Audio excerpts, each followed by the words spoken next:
Good morning बच्चों, मैं उदय शंकर। और आज की वीडियो सेशन में आज हम लोग इडियम्स पर बात करेंगे। इडियम्स का हमारा ये दूसरा वीडियो सेशन होगा।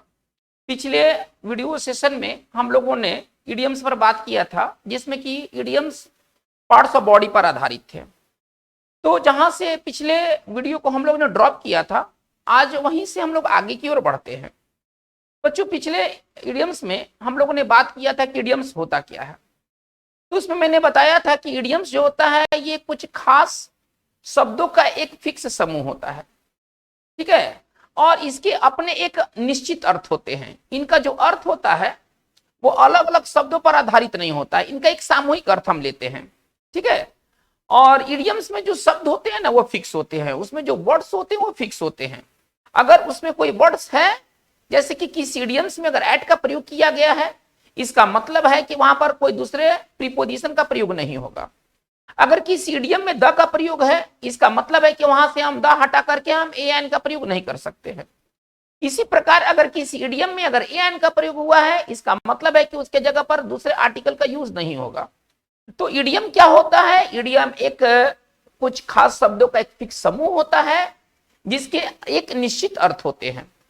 तो पिछले वीडियो सेशन में हम लोगों ने पार्ट्स ऑफ बॉडी को देखा था। पार्ट्स ऑफ बॉडी की शेष जो इडियम्स होंगे वो इस वीडियो सेशन में कंप्लीट हो जाएंगे। तो आज का हमारा जो फर्स्ट इडियम है वह है एट हैंड। पहले हम हैंड से रिलेटेड पहले इडियम्स को लेके चलते हैं। तो आज का हमारा जो फर्स्ट इडियम है वो है एट हैंड। देखिए, यदि कोई चीज यदि एट हैंड है, यानी कि वो समीप में है, वो नजदीक में है, तो इसका जो सिनोनिम्स क्या होना चाहिए? क्लोज या नियर।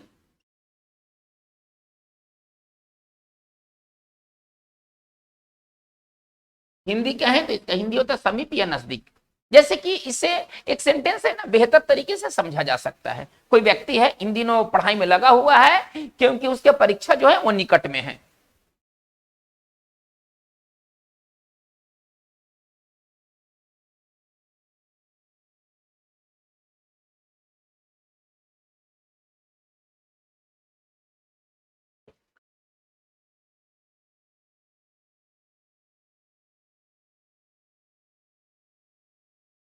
तो बच्चों, ये एट हैंड का यूज रहा, ठीक है ना।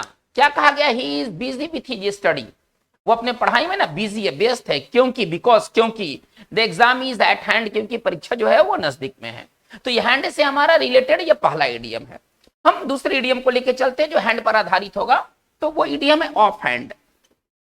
अब हमारा नेक्स्ट इडियम है ऑफ हैंड। देखिए, अगर आप किसी काम को अगर आप ऑफ हैंड करते हैं, तो आप उसको बिना तैयारी का करते हैं, ठीक है ना।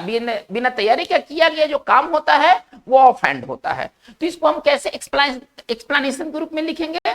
Without preparation. यदि आप किसी काम को करते हैं, ऑफ हैंड करते हैं, तो वो आप उसे बिना तैयारी का करते हैं। जैसे कि आप इसको इस सेंटेंस से बेहतर समझ सकते हैं।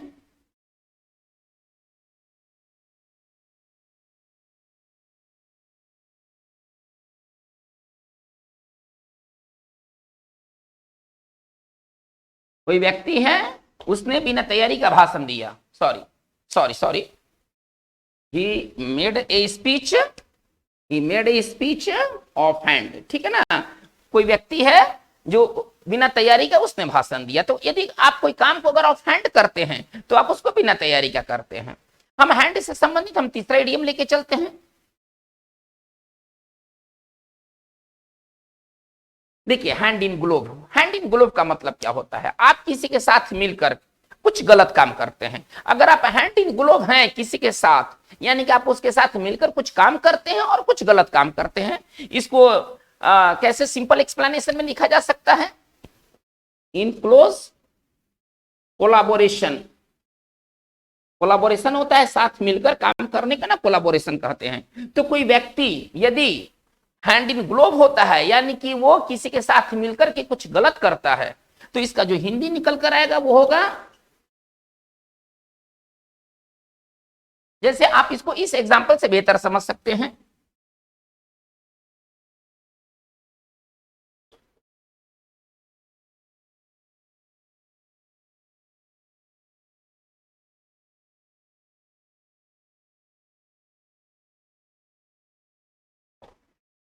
आप इस एग्जाम्पल को बेहतर समझ सकते हैं, दे आर वॉकिंग, ठीक है ना, hand in glove with our enemy, वे हमारे दुश्मन के साथ मतलब मिलकर काम कर रहे हैं, ठीक है ना। कोई व्यक्ति है जो कि हमारे दुश्मन के साथ मिलकर काम कर रहा है, तो कोई व्यक्ति अगर हैंड इन ग्लोव है यानी कि वो किसी के साथ मिलकर कुछ गलत करता है। तो बच्चों ये हैंड से रिलेटेड बहुत इंपॉर्टेंट इडियम्स हैं। ये सारे इडियम्स है ना परीक्षा में पूछे जा चुके हैं, या तो वो सीजीएल में पूछे गए हैं, या तो वो सीपीओ में पूछे गए हैं, या तो वो सीडीएस में पूछे गए हैं। इसके अलावा अगर हम एग्जामिनेशन की बात नहीं भी करें तो इनके डेली लाइफ में काफी यूजेस हैं, काफी यूजेस हैं। व्यक्ति स्पोकन में इसका काफी यूज करता है। इसके अलावा जर्नलिज्म जैसे पेपर, ठीक है ना, मैगजीन्स, या आप यूं कहें कि जितने भी इंग्लिश के आपके मतलब रिटन टेक्स्ट मिलेंगे उन सभी में इन इडियम्स का फ्रीक्वेंटली यूज होता है। तो बच्चों इस इडियम्स पर मेहनत करना बिल्कुल फ्रूटफुल होगा, कोई भी आपका परिश्रम बेकार नहीं जाएगा, ठीक है। ये सारे इडियम्स बहुत इंपॉर्टेंट है, आप इनके बारे में जितना भी कह दें वो कम होगा। तो हम अपने इस इडियम को आगे लेके चलते हैं।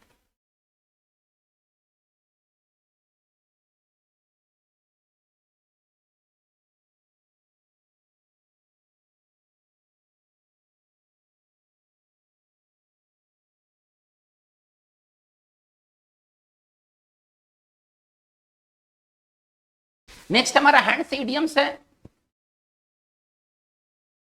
हैंड ओवर फिस्ट, ठीक है ना। देखिए हैंड ओवर फिस्ट का मतलब क्या होता है, यदि कोई व्यक्ति कुछ करता है हैंड ओवर फिस्ट, इसका मतलब है कि वो व्यक्ति उस काम को तेजी से करता है, उस काम को तेजी से करता है। तो इसके लिए हम क्या इसके सिनोनिम्स लिख सकते हैं, क्विकली, रैपिडली,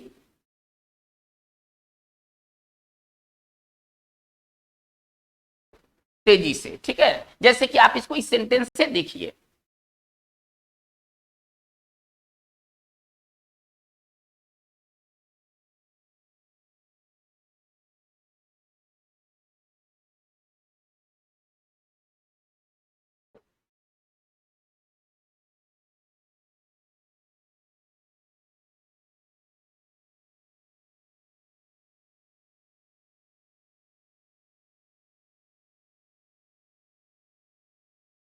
चलिए ये सेंटेंस क्या कर रहा है, he is a bright student, कोई व्यक्ति, कोई स्टूडेंट है जो काफी तेज है और वो काफी तेजी से प्रोग्रेस कर रहा है। क्योंकि वो ब्राइट है, नेचुरली वो ब्राइट होगा तो उसका जो प्रोग्रेस होगा स्टडी में वो तेजी से ही होगा। तो बच्चों ये हैंड से रिलेटेड हमारा इडियम्स था। अब हम आगे बढ़ते हैं हेड को लेकर के, ठीक है ना। अब हमारा हेड को लेकर के इडियम्स होगा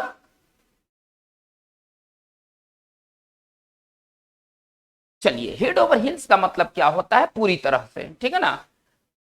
तो इसको अगर हम सिनोनिम्स लिखें तो इसको कह सकते हैं कंप्लीटली,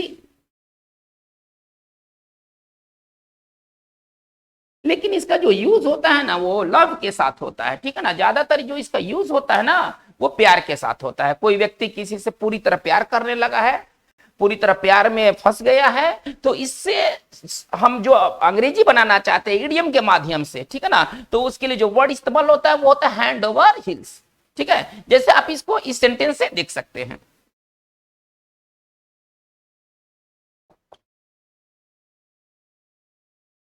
सॉरी सॉरी हैंड नहीं, सॉरी हेड होगा, हैंड नहीं होगा, है ना। He has fallen head over hills,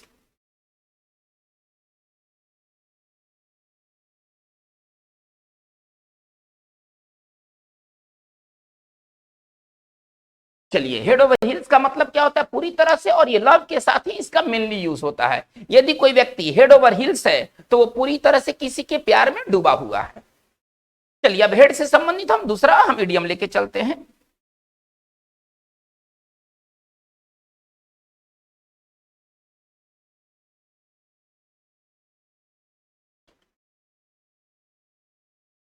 come to a head, देखिए कम टू ए हेड का मतलब क्या होता है, कोई चीज एकदम सिर पर आ जाना। आफत क्या होता है, सिर पर आ जाती है। कोई अच्छा चीज सिर पर नहीं आता है, जो गलत चीज होता है वो सिर पर आता है। तो कोई अगर आफत जैसा कोई चीज यदि सिर पर आती है तो वो कम टू ए हेड होता है। कहने का मतलब है कि कोई मुसीबत, कोई परेशानी जब अपने चरम सीमा, हेड क्या होता है शरीर का सबसे टॉप भाग होता है, ठीक है। तो कोई चीज यदि हेड पर आता है, यूजुअली गलत चीज, तो वो अपने चरम सीमा पर पहुंच जाता है, ठीक है। हम इसको कैसे लिख सकते हैं, come to a crisis, come to a crisis. इसका मतलब सिंपल भाषा में कहें तो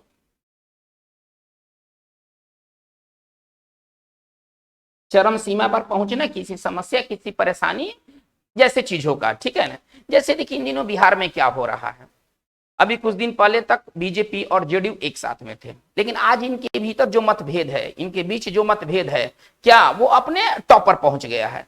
आज ये दोनों एक दूसरे को नहीं देख सकते। हम इस बात को अगर हम इडियम के थ्रू लिखना चाहते हैं तो हम किस प्रकार लिखेंगे।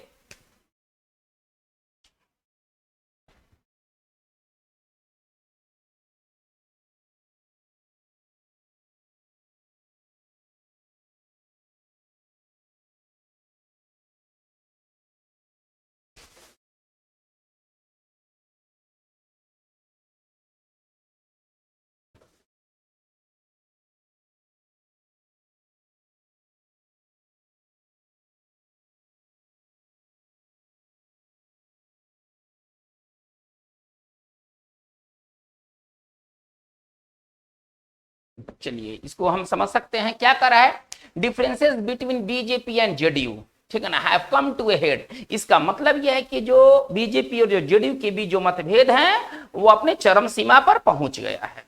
तो ये बच्चों ये हेड से जुड़ा हुआ इंपॉर्टेंट इडियम्स है। हम बात को हम आगे लेके चलते हैं। देखिए एक बहुत बढ़िया इडियम्स है, बहुत बड़ा इडियम है, और उसका आप जितना भी प्रशंसा करें वो कम है, वो है फेस द म्यूजिक। देखिए फेस द म्यूजिक का तात्पर्य क्या होता है। म्यूजिक का मतलब तो ऐसा संगीत होता है, लेकिन इसमें जो शब्द फेस लगा हुआ है ना, संगीत सुनना एक अच्छा चीज है, लेकिन संगीत का झेलना, संगीत झेलने का मतलब क्या होता है, किसी का डांट डपट, किसी का आलोचना, किसी का सजा का सामना करना। अगर आप फेस द म्यूजिक करते हैं तो आप किसी से डांट डपट सुनते हैं, आप किसी से सजा पाते हैं, ठीक है ना। तो इसका मतलब यही होता है। कैसे इसको हम एक्सप्लेनेशन के रूप में लिखेंगे, to meet criticism, to meet criticism या पनिशमेंट।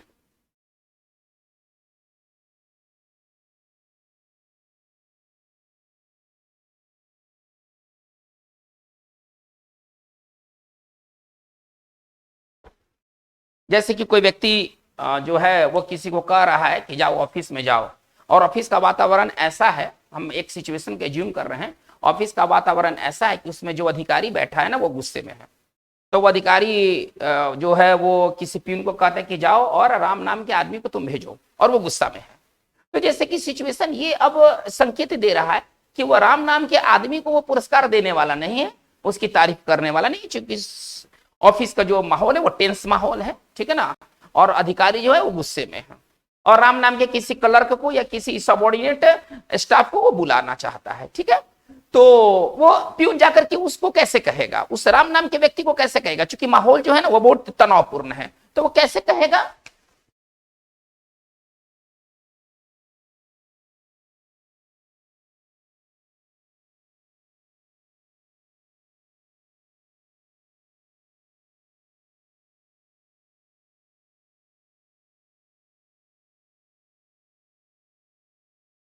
तो वो राम नाम के व्यक्ति को ऐसे कहेगा, वो जो प्यून है, if you have done something wrong, लगता है कि यदि तुमने कुछ गलत किया है तो go and face the music, जाओ और भाषण जाके सुनो, म्यूजिक सुनो उससे। अब वो तुम्हारी आलोचना करेगा, तुमको सजा देगा, जाओ और उसका सामना करो। तो ये बच्चों ये बहुत ही इंपॉर्टेंट इडियम है फेस द म्यूजिक। ये समझिए कि जर्नलिज्म में, न्यूज़पेपर में, आप समझिए मैगजीन्स में, इवन दो एग्जाम्स में भी ये फ्रीक्वेंटली आपको देखने को मिलेंगे। फेस द म्यूजिक बहुत इंपॉर्टेंट इडियम है। तो हम बात को हम यहां से आगे लेके चलते हैं।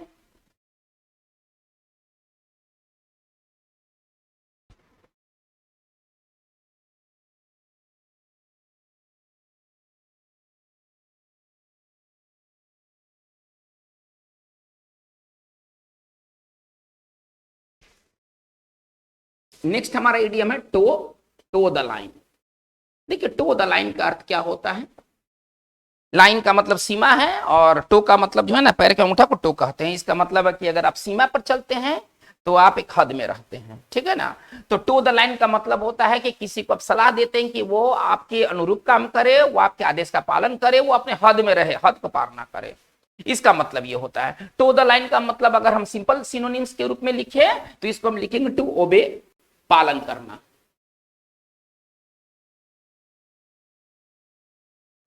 ठीक है ना, पालन करना, किसी के अनुरूप कोई काम करना। जैसे कि प्रधानमंत्री अक्सर अपने मंत्रियों से, अपने एमएलए से, अपने एमपी से कहते हैं कि आप फालतू के बयानबाजी ना करें, पार्टी की और सरकार की छवि बदनाम ना करें, ना बिगाड़े छवि को, और आप पार्टी के जो नियम है आप उसी के अनुरूप चले। तो वो प्रधानमंत्री अक्सर इस बात को कैसे कहते हैं?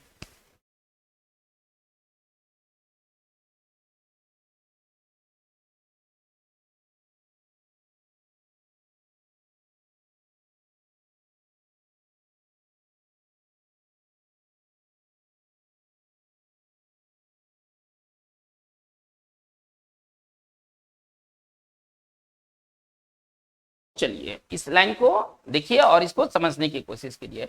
The prime minister ordered his colleagues, प्रधानमंत्री ने अपने सहपाठी, अपने सहकर्मियों को जो प्रधानमंत्री के साथ काम करते हैं, ठीक है ना, उनको उन्होंने आदेश दिया कि to toe the party line, कि वह पार्टी के अनुरूप काम करें और कुछ ऐसा काम ना करें जिससे कि पार्टी की छवि खराब हो। हम नेक्स्ट इडियम्स की ओर आगे बढ़ते हैं। हेयर से रिलेटेड एक इडियम, बहुत अच्छा इडियम है, स्प्लिट हेयर्स।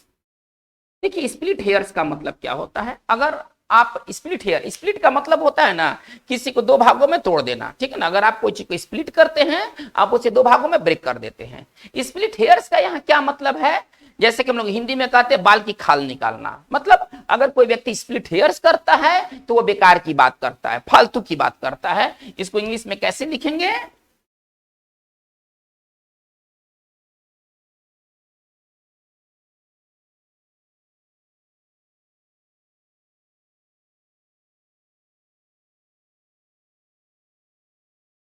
बेकार की बात करना, ठीक है। जैसे कि कोई व्यक्ति है, उसका आदत है कि वो फालतू चीजों पर फालतू की बात करता है, ठीक है।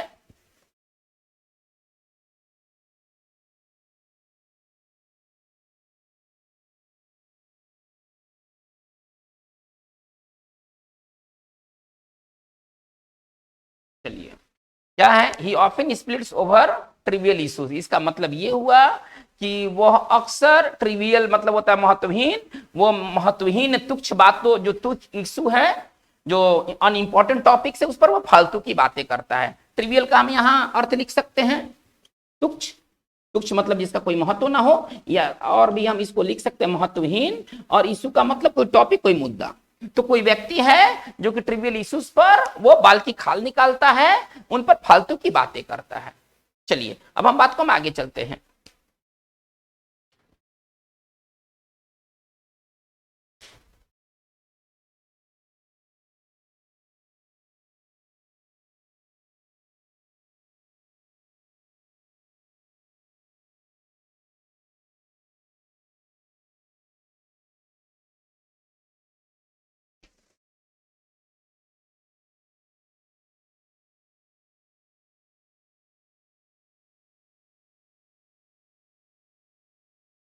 चलिए हमारा नेक्स्ट इडियम है one's heart is in one's mouth. इसका अगर हिंदी में अगर हम कहें तो इसका हिंदी निकल कर आएगा कि जो कलेजा जो है वो मुंह में आ जाना, ठीक है ना। कलेजा मुंह में आने का हिंदी मुहावरे का क्या अर्थ है ना? डर जाना, हताश हो जाना। अगर कलेजे मुंह पर आ जाता है, इसका मतलब है कि व्यक्ति काफी भयभीत हो जाता है, काफी डर जाता है। यही बात इंग्लिश इडियम्स पर भी लागू होती है। One's heart is in, sorry यहाँ एक इन मिस हो गया है, ठीक है ना। तो अब ये पूरा हमारा इडियम इस तरह से बनेगा, one's heart is in one's mouth. इसका मतलब होता है कि काफी डर जाना, काफी नर्वस महसूस करना।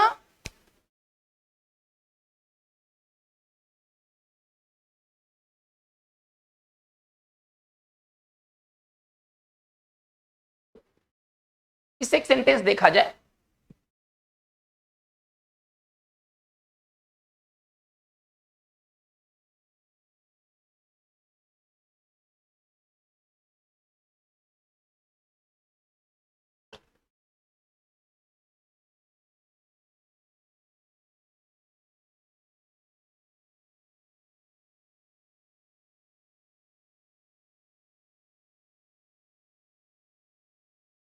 चलिए आप इस वाक्य से ना आप इस इडियम्स को बेहतर समझ सकते हैं। क्या कर रहा है? माई हार्ट, वंस हार्ट की जगह पर माई हार्ट आ गया। पास्ट टेंस की बात करो तो इसके जगह पर वाज आ गया, इन तो इन रहेगा ही। चलिए वंस के जगह पर माई आ गया। कह रहा है क्या कि my heart was in my mouth, मेरा जो कलेजा है वो मेरे मुंह में आ गया, मतलब मैं काफी डर गया, काफी नर्वस महसूस करने लगा।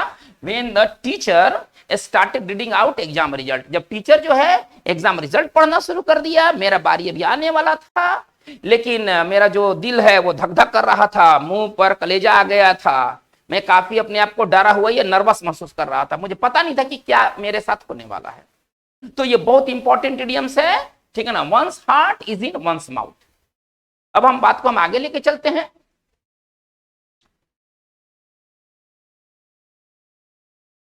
हमारा नेक्स्ट इडियम है मिली माउथेड।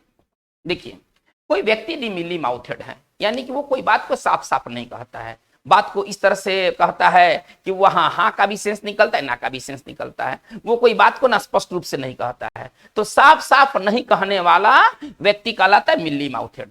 अगर कोई व्यक्ति मिली माउथेड है, वो कोई बात को साफ साफ नहीं कहता है। इसको हम सरल हिंदी से भी समझ सकते हैं।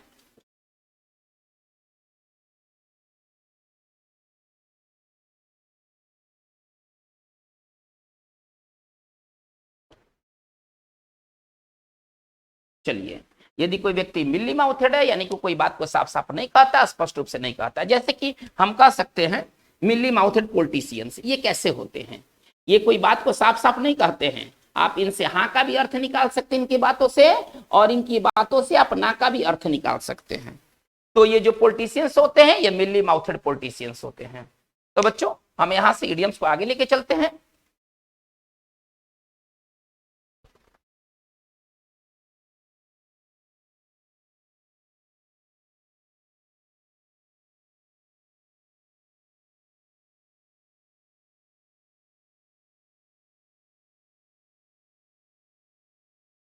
हमारा नेक्स्ट इडियम है, बहुत इंपॉर्टेंट इडियम है, कई बार एग्जाम्स में आ चुके हैं ये इडियम्स। चलिए, हमारा इडियम्स क्या कहता है? Wet behind the ear. देखिए, यदि कोई व्यक्ति कान के पीछे, उसको आप ऐसा समझिए ना, याद करने का ये ट्रिक है, वही मतलब कोई फिक्स ऐसा नियम नहीं। कान के पीछे वेट है, मतलब पानी है, मतलब ये कान का कच्चा है, ये सूख जाता है ना तब वो जाकर पक जाता है, ठीक है ना। तो ये इसमें कान में भी पानी है, कान अभी बैठा, आप इसको ऐसे याद रख सकते हैं। ये याद रखने का एक अपना एक देसी ट्रिक है, ठीक है ना। तो वेट बिहाइंड द ईयर का मतलब क्या है कि व्यक्ति जो है वो अभी अनुभवहीन है, ठीक है ना, उसको किसी प्रकार का अनुभव नहीं है। कैसे इसका एक्सप्लेनेशन लिखेंगे? नैव। नैव का मतलब होता है अनुभवहीन, या हम लिख सकते हैं सरल भाषा में इनएक्सपीरियंस्ड।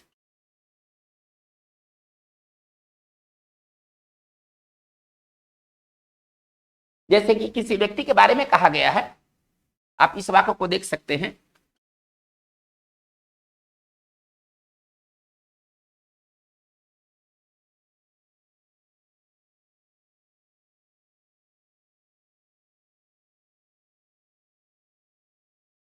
ठीक है ना, he is wet behind the ear for such type of work. इसका हिंदी क्या निकल कर आएगा कि वो व्यक्ति जो है वो इस प्रकार के काम के लिए अनुभवहीन है। हम बात को हम आगे लेके चलते हैं। आर्गस आइड, ठीक है ना, ये एसएससी में पूछा हुआ इडियम है। आर्गस आइड का मतलब है कि आप सजग हैं, आप जानते हैं कि आपके आसपास क्या हो रहा है, आप विजिलेंट हैं। इसका जो सिनोनिम्स होगा वो होगा विजिलेंट, और इसका हिंदी होगा सजग। तो यदि कोई व्यक्ति अगर आर्गड आई है तो वो विजिलेंट है।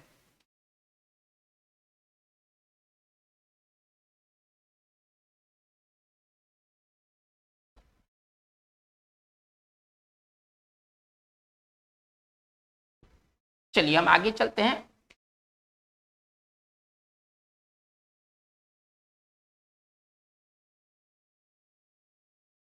चलिए, हमारा अगला इडियम है टर्न ए ब्लाइंड आई। अगर आप ब्लाइंड आई कर लेते हैं, ठीक है ना, आंख को मूंद लेते हैं, इसका मतलब आंख मूंदने का मतलब यहाँ क्या है? एक तो मृत्यु हो जाना, लेकिन यहाँ कह रहे कि टर्न ए ब्लाइंड आई, इसका मतलब होता है कि आप किसी को देखते नहीं हैं, आप किसी के क्राइम को, किसी के मिस्टेक्स को ना आप अनदेखी करते हैं। तो अगर आप ब्लाइंड आई को टर्न करते हैं, सॉरी स्पीडी नहीं होना चाहिए, टर्न ए ब्लाइंड आई का मतलब होता है अनदेखी करना, इग्नोर करना किसी की गलती को, किसी के अपराध को, ठीक है।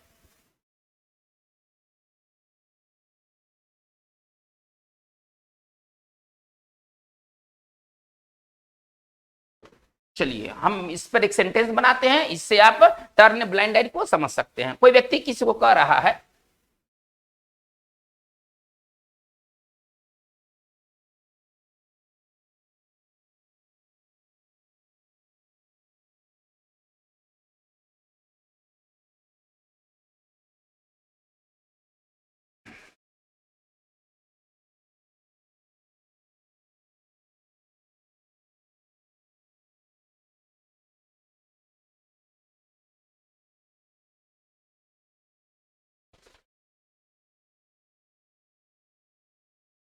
चलिए, you should not turn a blind eye, ठीक है ना, तुम्हें अनदेखी नहीं करना चाहिए। As far as your child's mistakes are concerned, जहां तक तुम्हारे बच्चों के गलतियों का सवाल है, मतलब जो तुम्हारे बच्चे गलती करते हैं आप उसको नोटिस करो, आप उसको पनिश करो, आप उसको इग्नोर ना करो, इसका सारांश ये निकलता है। ठीक है, हम आगे की ओर बढ़ते हैं। हमारा नेक्स्ट इडियम है इन the teeth of. In the teeth of का मतलब होता है के बावजूद, ठीक है ना, किसी संकट मुसीबत समस्या के बावजूद यदि कोई काम करते हैं तो आप इन द टीथ ऑफ करते हैं। इसको हम कैसे लिख सकते हैं, in spite of, in spite of, या एक बावजूद के लिए एक और अंग्रेजी होता है डिस्पाइट, ठीक है ना, और इसका अगर हिंदी कहा जाए तो इसका हिंदी होता है के बावजूद। चलिए हम इस पर एक सेंटेंस डील करना चाहते हैं।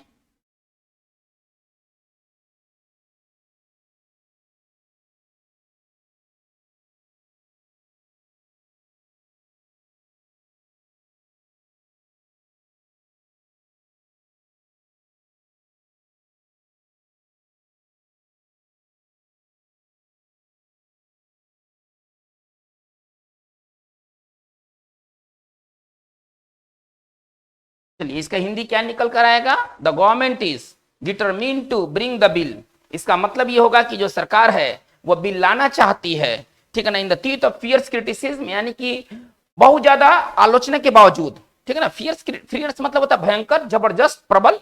तो सरकार जो है वो आप चाहे लाख आलोचना कीजिए, लेकिन सरकार अब डिटरमिन्ड हो गई है कि वो बिल लाएगी।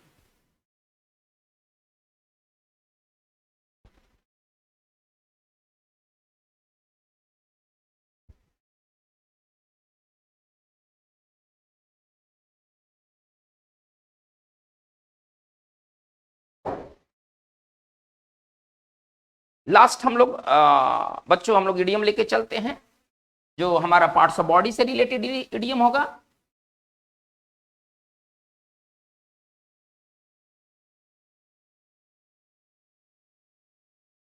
चलिए इस इडियम को देखा जाए। पे थ्रू वंस नोस का मतलब क्या होता है, अगर आप किसी चीज के लिए ज्यादा पैसा चुकाते हैं तो आप उसको नोस के थ्रू पे करते हैं, ऐसा इडियम कहता है। लेकिन इडियम के बारे में मैं पहले भी बता चुका हूं, इडियम का एक सामूहिक अर्थ होता है, इनका अलग अलग हम अर्थ नहीं लेते। वैसे तो देखा जाए तो इसका मतलब होगा नाक के माध्यम से चुकाना। नाक के माध्यम से चुकाना क्या होता है, ये तो कोई सेंसलेस बात हुआ।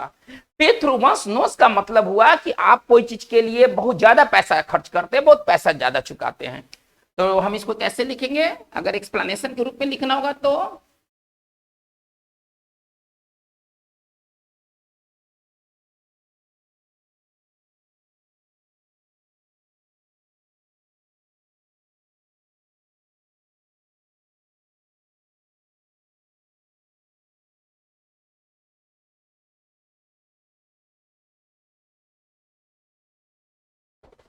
चलिए, अगर आप पे थ्रू वंस नोस करते हैं यानी कि आप उस चीज के लिए ज्यादा पैसा चुकाते हैं, ठीक है ना। इसे एक सेंटेंस देख लिया जाए।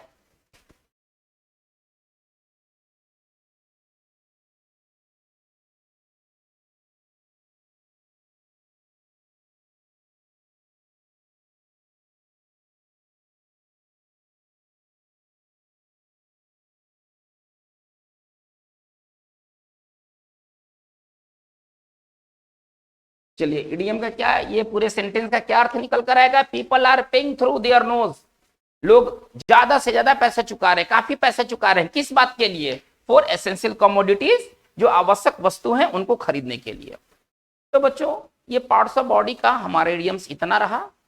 आगे के वीडियोस में हम लोग इडियम्स पर बात करेंगे, जो कि कलर्स पर होंगे, एनिमल्स पर होंगे, और कई वेराइटी ऑफ टॉपिक्स पर वो होंगे।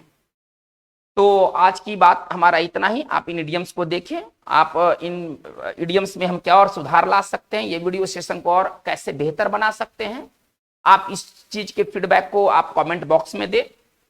आप इस चैनल से जुड़े रहें, इस चैनल पर रेगुलर वीडियो अपलोड होते हैं और वो इंटरेस्टिंग टॉपिक्स पर होते हैं, जो कि आपके लिए काफी फ्रूटफुल साबित होंगे। आप इन चैनल को सब्सक्राइब करें, यदि आपने नहीं किया है आप अपने मित्र और अपने रिलेटिव्स में इस चैनल को सब्सक्राइब करें और उनको शेयर भी करें इन फ्रेंड्स और रिलेशंस के बीच। आपका ये छोटा सा प्रयास हमारे लिए एक बहुत बड़ा इंकरेजमेंट साबित होगा। Thank you very much.